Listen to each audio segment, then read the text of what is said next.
Hello, lovelies. Hello, everyone. It's so nice to finally be doing this introductory video to Arouse Ritual Dance. This has been something very, very close to my heart for a very long time. It's been an embodiment and integration practice of my own for a very, very long time. I'm a certified instructor of chakra dance, and it's definitely an influence, but the majority of this program has been birthed through my experience, and I'm so happy and so honored to share this with you. Arouse Ritual Dance. Why arouse? Arouse is a word that creates arousal, right? The word itself does. The first thing we think of is sexual arousal.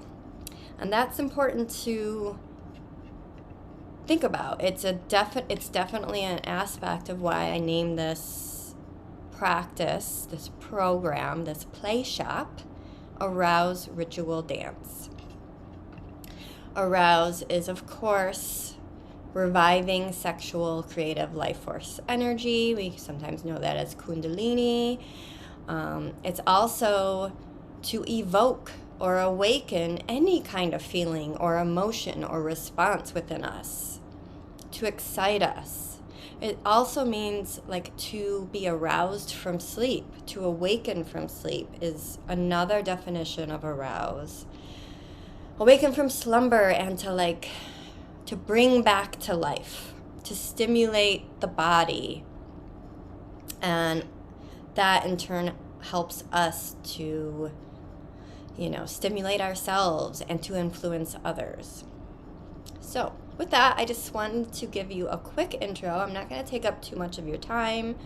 I just wanted to talk about this play shop, the general basis of it. There's going to be different variations and layers and different kinds of play shops within Arouse Ritual Dance. But I just wanted to talk about the basic structure of the program. So, Arouse is designed for women. Women on the journey of remembrance, reclaiming and embodying our feminine energy, our eros. This path can get, ouchy. It can hurt. It can be confusing. This is an advanced path of feminine awakening, and this particular aspect of the journey, to me, makes all the other things we're doing easier, helps us to integrate and to embody what we're learning. So the dancing, the Arouse Ritual Dance, is fun. It's meant to be fun. It's meant to be playful, and it's meant to help us to connect to all the different layers of ourselves that we are reconnecting with. This can be done on our own, meaning you can do this at home as your own practice. My biggest dream is to have this be something that is done in person, in groups, in front of a mirror. It can also be done online as a Zoom call together. So, this dance practice is not a typical dance class. It's a practice in vulnerability, in courage, and in radical self-acceptance. It's, one of those things where just showing up can be a major feat in some women's lives. It's enough to change their entire lives just showing up to a class. That might actually be the hardest part for many of us, is to show up for a class like this. But once we do and we realize that it's more about play and making the journey easier and helping our awakening, that we're like, oh my goodness, yes, I need this as part of my life. So, let's see. This is more of like, it's not choreographed. It's not like, here are these moves that I'm going to do and you have to copy me. It's nothing like that. You don't have to be a quote unquote experienced dancer. It is sometimes just gentle movement and releasing of trauma. It's soothing our pain body. We can access memories through this movement, connect to our cosmic lover, our greater and higher, bigger, universal self.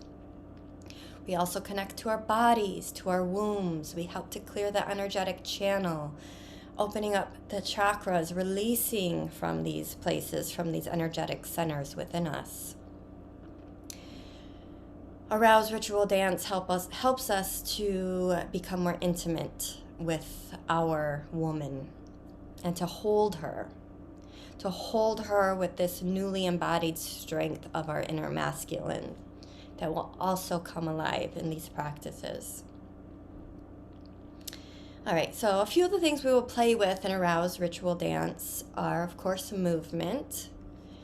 Like I said, it doesn't have to be any kind of specific movement. In fact, the point of it is to allow your intuition to guide you. If you get stuck, of course, watching what I'm doing can help to sort of spur something within you. If I'm moving my hips a certain way, I've been doing this a long time. Since I was 4, I've really been like involved in a dance practice of some kind. So, of course, watch me and do what I'm doing if you're stuck. Also, just closing your eyes and swaying back and forth when you're feeling stuck is beautiful practice. The Native Americans called this grass. So the masculine is very, very comfortable with sitting in stillness and meditating. But for women, even the Native Americans knew that we needed to move. And the women would rock back and forth, sometimes just like this. And they called this grass because it, emanated or imitated the grass in the fields, blowing in the wind. And it's different for women. We need that movement. We need that movement sometimes to connect, not necessarily to our higher self, but we want to connect to ourselves, to our inner gnosis, our body's wisdom. So this, feeling the music helps. We really wanted to connect with what we're hearing, whether it be my voice or the song. It helps us to connect to our emotional body, express and release emotions. Also, exercise can be involved in this. Sometimes when I'm dancing, I just drop in a bunch of squats or some pliés. Sometimes my arms are telling me they need to be stretched, and I just need to I need to tighten them. I need to really tighten them and then loosen them. But it's like listening to the body. What do your muscles need right now? What can you do to make yourself feel better? Also, part of this can be extended by connecting deeper with your womb wisdom, your pussy expression.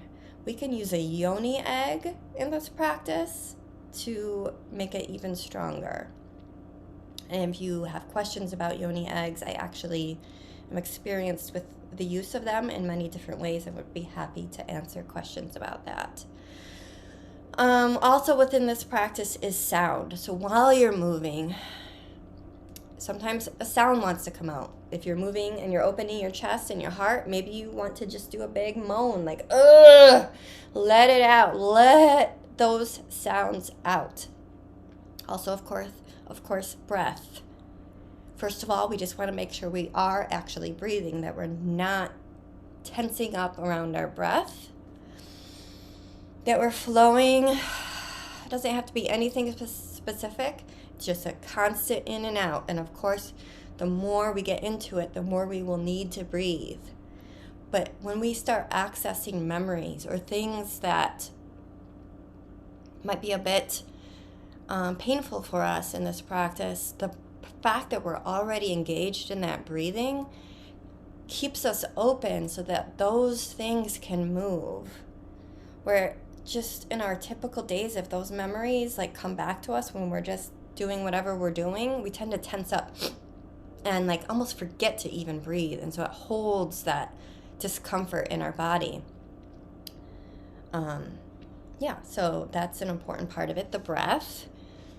Also mirror work. Like I said, in the live sessions, like the group coming together in this is Mabel, my girl. We would, of course, be doing this in a place that had mirrors. So we could look at ourselves. We could look deep into our eyes. And that's an important part of mirror work. But also, what about our bodies? What if we're dancing and we want to take a look at what we look like and, notice parts of ourselves? If we see a part of ourselves that we are uncomfortable with, can we ask ourselves why? And can we move in a way that allows us to bring love into that area, bring love into our curves, into our bumpy parts, into our imperfections, which are beautiful. These things are beautiful, and we can learn to love all of our physical aspects in a way that we might not have ever been able to before. Also, there's touch. Touching while we're moving is very important. This is very much, how often do you do breast exams? How often? We're supposed to be doing those, but we don't always. And I'm not judging, nothing like that. But I find in this practice that there's a physical aspect to it that's really beneficial. I will sometimes just start caressing my breasts, the lymph nodes in there, and feeling the discomfort, maybe even in your womb or in your gut, anywhere that needs that love, maybe a big pressure, or maybe even just like a tender tickling. What do we need? What do we need? And we give it to ourselves. Arouse Ritual Dance is a practice of self-love, self-care. And it's beautiful. And I'm so happy that I'm going to get to do this with you all. And more people, I truly believe I'm ready to experience this with and to share this with. It is my main practice. One last thing I wanted to just bring up, because it's obviously an important aspect of this, is a movement practice. What if for some reason we can't move? What if we're ill? What if we have an injury? What if we are just generally exhausted? I just want you to know that that does not exclude you. I have done this practice in my bed. I have done this sitting down. I have, I like to do it in my bed a lot. Honestly, like I'll just lay on my back, lift my legs, put the music on, move my legs, move myself differently in your bed than you would standing up. In the chair, like I said, just that grass motion, listening to the music, visualizing yourself by a fire, by water, whatever you need in that moment, and seeing yourself dancing, free, liberated, no pain, no tiredness. Seeing yourself dancing in that way is a beautiful, beautiful thing that I have had to do many times instead of the actual practice of dancing, moving, all that good stuff. So that is Arouse. That is Arouse Ritual Dance. And I am honored and excited and open to any of your questions, also suggestions. I would love to get to the point where we can just do really random Zoom meetups. I actually did this on New Year's Eve when I was playing around with my Zoom settings, trying to figure out how to make this an online thing with the music playing and my voice at the same time. And I just sent the link out to random women, like meet me on Facebook on New Year's Eve, where people have plans, but I'm like, you know what? Maybe there's some women that don't. And I was just blown away by the random like pop-ins of women that joined me on Zoom New Year's Eve to dance. And like, what if we did a Taylor Swift party with hairbrush microphones and just sang to each other? A hard rock party, a rap party, just for fun, you know, not so ritualistic, not so deep into the medicine, but just like a random journey. That could be fun too. One last thing before I go, I spoke of the mirror work, and I just wanted to let you know how that applies to the video calls or the Zoom call. So if you're just watching a video, you can still have your mirror right there and still do the work within the mirror while you're watching the video. If we're on Zoom, of course, you can have your video off so that people can't see you dancing if that's what you need until you feel more comfortable. But the mirror work can happen within Zoom by just looking at yourself on your video and dancing to yourself on the video and seeing the things that you wouldn't normally see about yourself. All right, so that's my baby. That's my project, my play shop, my practice that I have been longing to share with you. Thank you for this time of listening to me and being here with me and just learning about what it is that I am bringing out into the world and sharing. Love you all and hope to see you soon. Okay.